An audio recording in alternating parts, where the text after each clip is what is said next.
अस्सलामुअलैकुम। आवाज और तस्वीर की दुनिया में असल न्यूज के साथ मैं हूं सवेरा शाहिद। खबर शामिल करते हैं पाकपतन से, जहां वजीर आला पंजाब सरदार उस्मान बजदार ने दरबार बाबा फरीद गन शकर पर हाजिरी दी।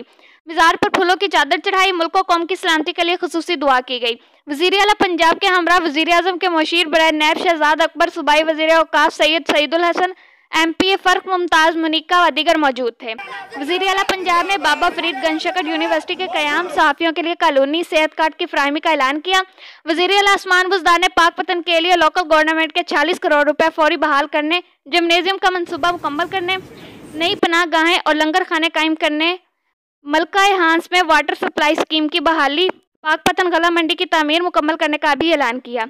मीडिया से गुफ्तगू करते हुए वजीर आला ने कहा कि सिक्योरिटी के फुल प्रूफ इंतजाम किए जाएं, सोशल मीडिया पर मजहबी मुनाफिकत फैलाने वालों के खिलाफ सख्त कार्रवाई की जाए, मजालिस और जुलूसों में कोरोना SOPs पर अमल दरामद यकीनी बनाया जाए।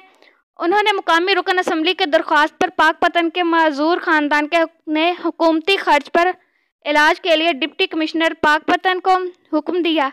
इसके अलावा वज़ीर आला पंजाब ने पाकपतन के लिए जारी मंसूबों को जल्द मुकम्मल करने और बाज़ मंसूबों की निशानदही करने की हिदायत भी जारी की।